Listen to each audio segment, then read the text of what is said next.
एक और दिन, एक और रिकैप। आज हम नई एक्शन थ्रिलर क्राइम मूवी यिद किलर सॉन के बारे में जानेंगे। मूवी की शुरुआत पेरिस से होती है। एक हत्यारा खिड़की के पास बैठा है। उसका टाइमर बजता है और वह लगभग सो जाता है। कुछ समय बाद वह जागता है, प्यासा है, लेकिन उसने दस्ताने पहने हुए हैं। इस हत्यारे का कोई नाम नहीं है, उसे सिर्फ अकिलर्ट कहा जाता है। वह अपनी कुर्सी पर बैठता है, हेडफोन लगाता है, बाहर लोगों को रोजमर्रा की जिंदगी में व्यस्त देखता है। फिर वह योग करता है, पुश अप करता है और अच्छी मुद्रा में बैठता है। फिर वह कमरे से निकलकर कुछ सीढ़ियां उतरता है और इमारत से बाहर निकलता है। अपने फोन से बाइक स्कैन करता है, पास के कैफे से जरूरी सामान लेता है और फोन पर किसी से बात करता है। वह कहता है कि उसने 5 दिन इंतजार किया है और अब केवल 2 दिन और इंतजार करेगा। फिर वह वापस इमारत में लौटता है। वह अब और एयरबीएनबी बुक नहीं करेगा। वह छुपी हुई कैमरों से लोगों की निगरानी करता है। रात होते ही वह स्नाइपर राइफल सेट करता है और खिड़की से बाहर देखता है। अचानक पीछे से कोई दरवाजा खोलता है। किलर तैयार होता है और एक आदमी मेल छोड़कर चला जाता है। यह उसके लिए एक नजदीकी खतरा था। सुबह होते ही वह खिड़की के पास बैठा रहता है। वह बताता है कि बोरियत जीवन का सबसे मुश्किल हिस्सा हो सकती है। उसका काम इतना नीरस है कि कभी-कभी वह दुर्घटनाएं या धीरे-धीरे जहर का इस्तेमाल करता है ताकि उसकी रचनात्मकता जाग सके। दिन में वह सिंक को साफ करता है और फिर अपने अस्थायी बिस्तर पर आराम करता है। वह अलार्म सेट करता है ताकि वह अपने लक्ष्य के आने पर जाग सके। एक बार वह अपने लक्ष्य के घर पर पर्दे खुलते हुए देखता है। कार आती है और हाउस की नौकरानी वीआईपी के लिए कमरे तैयार करती है। किलर फिर से स्नाइपर राइफल सेट करता है। वह बिस्तर को खिड़की के स्तर तक उठाकर अंदर आते लोगों को देखता है। नौकरानी और अधिक मेहमानों का स्वागत करती है। किलर हेडफोन लगाकर एक महिला को कमरे तक जाते हुए देखता है। वह अपने हुडी को ठीक करता है और कहता है, मैं हार नहीं मानता। किलर हेडफोन लगाकर उस आदमी पर नजर रखता है। उसकी वॉच उसके हृदय गति के बारे में चेतावनी देती है। वह लक्ष्य को खिड़की से आते हुए देखता है। लक्ष्य की पत्नी भी कमरे में होती है। जब किलर गोली चलाता है तो वह चूक जाता है। गार्ड ने ब्लाइंड को शूट कर दिया। किलर को अपने सारे हथियार समेटने पड़ते हैं। वह हेलमेट पहनकर स्कूटर की ओर भागता है और पुलिस से बचते हुए भाग जाता है। रास्ते में वह अपना बंदूक कचरे में फेंक देता है। पुलिस की सख्ती के बीच वह सीढ़ियों और गलियों से निकलकर बच निकलता है। अंत में वह एक गंदे पब्लिक टॉयलेट में पहुंचता है और खुद को सुधारता है। फिर वह कैब लेकर एयरपोर्ट की ओर जाता है। लाइन में खड़े होकर वह बेल्जियन मलिनॉइस कुत्ते को देखकर दूसरी दिशा में मुड़ जाता है। वह खुद को तैयार करता है, प्लेन टिकट लेता है और फोन बूथ में जाकर दूसरी तरफ वाले को बताता है कि क्या हुआ। आखिरकार वह प्लेन में बैठता है और एक खतरनाक दिखने वाले आदमी को देखता है। कुछ समय बाद किलर अपनी 10 मंजिल पर पहुंचता है। किलर उसी आदमी को घूरता रहता है। फिर वह स्पीकर्स पर सुनता है कि उसकी फ्लाइट डिले हो गई है, लेकिन विकल्प के साथ वाउचर और होटल की व्यवस्था दी गई है ताकि वह एक दिन इंतजार कर सके। वह यह ऑफर स्वीकार करता है और सफलतापूर्वक अपने होटल कमरे तक पहुंचता है। वह दरवाजे पर गिलास रखता है और सोफे पर बैठ जाता है। अगले दिन वह चुपचाप होटल से निकलकर अपनी अगली फ्लाइट की ओर जाता है। हेडफोन लगाकर वह आसमान में यात्रा करता है। अपने अगले गंतव्य पर पहुंचकर वह कार में बैठता है और जगह जगह से होकर सुंदर नजारों के बीच चलता है। वह एक गेट पर पहुंचता है और फर्श पर जूतों के निशान देखता है। यह देखकर वह पिस्तौल उठाकर गेट को कूदता है। वह दौड़ते हुए आगे बढ़ता है और जूतों के निशान देखता है। वह हवेली में प्रवेश करता है और वहां पूरे घर में खून देखता है। वह एक कॉल करता है और तुरंत हॉस्पिटल की ओर भागता है जहां पावर कट है। वह वहां एक महिला को बिस्तर पर पड़ा देखता है। मार्कस किलर को बताता है कि महिला गंभीर हालत में है। वह बताता है कि उसकी बहन मैगडाला ने उन 2 लोगों का वर्णन किया जिन्होंने उस पर हमला किया था। उसने बताया कि वहां एक महिला और एक आदमी था, लेकिन उसने आदमी को छुरा मारा और बाथरूम में छिप गई। मार्कस को लगता है कि वे दोनों किलर के लिए आए थे, लेकिन उसकी पत्नी को ढूंढ लिया। किलर इसके बाद बिस्तर के पास बैठता है। मैगडाला जागती है और बताती है कि उसने किलर के बारे में एक शब्द भी नहीं कहा, चाहे उन पर कितना भी दबाव डाला गया। इसके बाद वह हॉस्पिटल छोड़कर खुदाई करता है। वह एक छिपा हुआ अंडरग्राउंड सेफ खोलता है। अगले दिन वह अपने बैग पैक करके ड्राइव पर निकलता है। वह उस वाहन का विवरण देखता है जो रात में उसके घर से गई थी। रात होने पर वह पूछता है कि क्या वह किसी इमरजेंसी ड्राइवर को पकड़ सकता है। जब उन्हें दरवाजा खोलते हैं, वह उनके डेटाबेस में खोज करता है और अपने ड्राइवर को ढूंढ लेता है।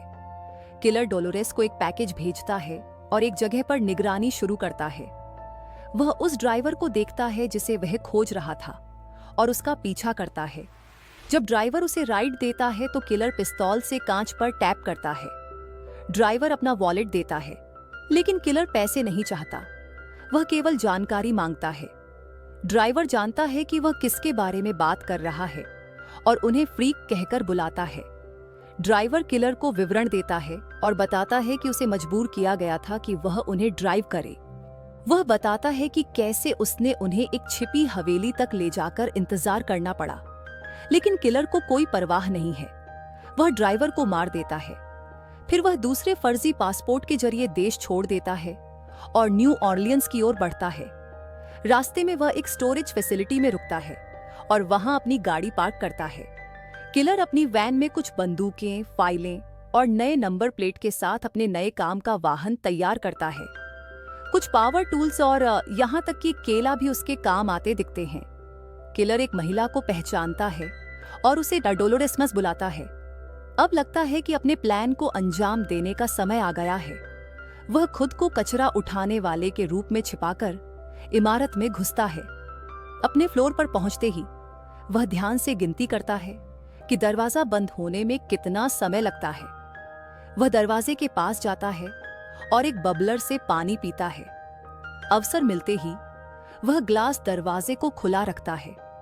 जब महिला उसे देखती है तो वह डर जाती है। किलर उसे पकड़ता है और फिर हॉजेस अन को हथियार के निशाने पर रखता है। हॉजेस किलर और उसके काम को पहचानता है और डोलोरेस से कहता है कि उसके आदेशों का पालन करे। वह डोलोरेस को बाथरूम में बंद कर देता है। हॉजेस बताता है कि वह मजबूर था कि कुछ परिणाम लाए जाए जब किलर ने एक बहुत शक्तिशाली आदमी पर गोली चूक दी थी। हॉजेस किलर के काम के नेताओं में से एक लगता है और किलर को केवल यह समाधान देता है कि वह जीवित रहने के लिए गायब हो जाए। हॉजेस अपनी कहानी बताता है कि उसने सब कुछ जमीन से उठाया है, लेकिन किलर जानना चाहता है कि उसके बैकअप कहाँ हैं। हॉजेस कहता है कुछ भी नहीं है और वह उसे चोट नहीं पहुंचाएगा, लेकिन वह गलत साबित होता है और नायल गन से उसके सीने में गोली मार दी जाती है। किलर हॉजेस को 6 मिनट देता है कि वह खुद को बचाए, लेकिन हॉजेस उसी जगह मर जाता है। किलर अब डोलोरेस को मारने की ओर बढ़ता है, लेकिन जल्दी ही पता चलता है कि वह उन नामों को जानती है जिन्हें किलर ढूंढ रहा है। वह केवल इस शर्त पर बताएगी कि किलर चीजों को गलत तरीके से न छोड़े। किलर उसके पास जाता है। मन कहता है कि सहानुभूति कमजोरी है, लेकिन वह आवाज को नहीं सुनता और उसे आजाद कर देता है। लेकिन डोलोरेस हॉजेस को देख लेती है और बेहोश हो जाती है। किलर हॉजेस को कूड़ेदान में फेंक देता है। रात को डोलोरेस को कार में ले जाया जाता है। जब वे रुकते हैं, किलर वैन से बाहर निकलता है। डोलोरेस चिल्लाती है और भागने की कोशिश करती है, लेकिन सफल नहीं होती। वह अंततः किलर की मदद करती है और उन फाइलों को देखती है जिनसे पता चलता है कि उसके घर में घुसपैठ करने वाले उपठेकेदार कौन थे। वह केवल एक नाम ढूंढ पाती है, क्लेबरन ग्राहक। काम खत्म होने के बाद किलर डोलोरेस को मानसिक रूप से मार देता है। वह हमेशा सफाई करने की शिकायत करता है। इसके बाद वह किसी मोटल में जाकर सो जाता है, वैन की सफाई करता है और खाना खाता है। अगले गंतव्य के लिए वह फ्लोरिडा जाता है। वहां पहुंचकर वह पहले से बताए गए पते पर कुछ लोगों को देखता है। रात होते ही किलर उन लोगों का पीछा करता है और देखता है कि उनमें से एक आदमी अपने घर लौटता है। वह फेंस तक जाता है और एक बड़ा कुत्ता भौंकते देखता है। किलर उसे कुछ खाना फेंकता है जो वह खा लेता है और अपने मालिक के पास वापस जाता है। किलर धैर्यपूर्वक इंतजार करता है। कुत्ता न होते ही वह संपत्ति में घुसता है। वह चुपचाप चलता है, कुत्ते को सोते हुए देखता है और फिर घर के सामने से अंदर घुस जाता है। अंदर आदमी शावर ले रहा होता है। किलर बाथरूम तक छिपकर जाता है और नॉब्स की आवाज सुनता है। वह खुद को एक और स्पीच देता है, लेकिन एक आदमी अचानक आता है और किलर को दिखाता है कि वह कितना ताकतवर है। किलर जमीन पर गिरता है, फिर उठता है और उनकी लड़ाई घर के हर कोने में तोड़ फोड़ करती है। किलर कई वस्तुएं आदमी के चेहरे पर तोड़ देता है और उसे चॉक होल्ड में ले लेता है। आदमी भाग जाता है और दोनों चीजों को तोड़ते हुए लड़ते रहते हैं। आदमी बंदूक की ओर बढ़ता है, लेकिन घायल हो जाता है। किलर किसी भी हथियार को उठाकर खुद को दरवाजे के पीछे छिपाता है। घायल आदमी अंतिम दरवाजे की ओर बढ़ता है।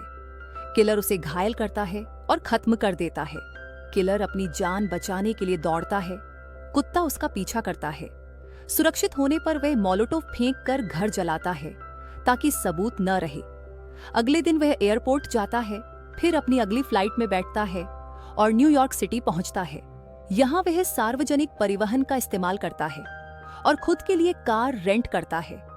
जल्द ही वह उप ठेकेदार के कथित घर पहुंचता है और उसी तरह निगरानी करता है जैसे पहले किया था। वह आराम करता है और रात का इंतजार करता है। तब वह उस महिला को देखता है जिसका विवरण टैक्सी ड्राइवर ने पहले दिया था। महिला ड्राइविंग शुरू करती है और किलर उसका पीछा करता है, ध्यान रखते हुए कि बहुत नजदीक न जाए। रेडियो बज रहा होता है। महिला दाहिनी ओर मुड़ती है और किलर बाएं लेन में कूदता है ताकि काम पूरा हो सके। लेकिन उसे दूर से सायरन की आवाज सुनाई देती है और वह रुक जाता है। किलर कार का पीछा करता रहता है और पीछा रोकने के बाद देख ताकि महिला वाटर फ्रंट पर पहुंच चुकी है और बहुत ही शानदार डिनर कर रही है।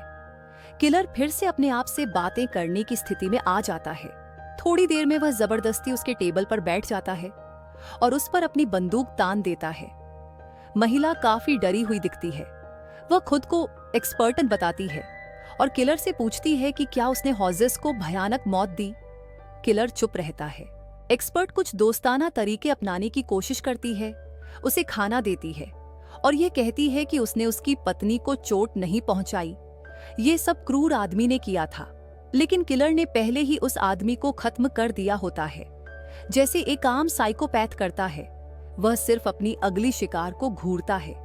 महिला उससे नैतिकता और उनके काम की पाखंड के बारे में बातें करती रहती है। वह कहती है कि किलर उसे कई तरह से मार सकता था, लेकिन उसने उससे बात करने का विकल्प चुना। किलर उसे बाहर ले जाता है और चलते चलते महिला बार बार बात करती रहती है। वह रिवर्स साइकोलॉजी की कोशिश करती है और यहाँ तक कि पैर तोड़ने का नाटक भी करती है, लेकिन किलर उसे साफ साफ सिर में गोली मार देता है। किलर अपनी शिकार पूरी नहीं करता और अगली शिकार की तलाश करता है। इतनी हाई क्लास प्रोफाइल वाली नौकरी आसान नहीं होने वाली थी। वह उस आदमी के घर की निगरानी करता है और कार पार्क की ओर जाता है। एक अवसर मिलने पर वह दरवाजे के हैंडल से टकराता है जो खुलता नहीं। किलर अमेज़न पर फोब कॉपियर ढूंढता है और अपने लक्ष्य को कार में बैठा देखता है। वह एक आदमी से हथियार खरीदता है और उसके पास हर तरह का साइकोपैथिक उपकरण आ जाता है। हथियार मिलने के बाद किलर जिम जाता है, जहां उसका लक्ष्य ट्रेनिंग कर रहा होता है। वह जेनिटर का कार्ड चुराकर चेंज रूम में घुसता है। लक्ष्य वर्कआउट करने जाता है। किलर लक्ष्य के लॉकर से कार्ड निकालता है, उसे कॉपी करता है और फिर वापस डाल देता है। फिर वह इंतजार करता है जब तक बिल्डिंग के गेट का दरवाजा खुलता है। उसने बनाई हुई कार्ड से दरवाजा खोलता है और लिफ्ट से 27वें स्तर तक जाता है। वह बिलियनियर के घर में घुसता है। लक्ष्य शराब की बोतल चुनता है और किलर को देखकर डर जाता है। क्लेबरन को किलर की पहचान नहीं है। वह पैसे देने की कोशिश करता है, लेकिन बंदूक के निशाने पर आते ही वह डर के मारे लगभग मिन्नतें करने लगता है। किलर उससे पूछता है कि क्या उनके बीच कोई समस्या है। क्लेबरन शुरुआत में भ्रमित होता है, लेकिन जब वह कार्ड देखता है उसे समझ आता है कि किलर ने क्या किया है। वह बताता है कि हॉजेस ने सलाह दी थी कि किलर को हटाया जाए। क्लेबरन ईमानदारी से कहता है कि उसके और किलर के बीच कोई समस्या नहीं है। किलर उसे चेतावनी देता है कि अगर भविष्य में वापस आया तो धीरे और दर्दनाक मौत दी जाएगी।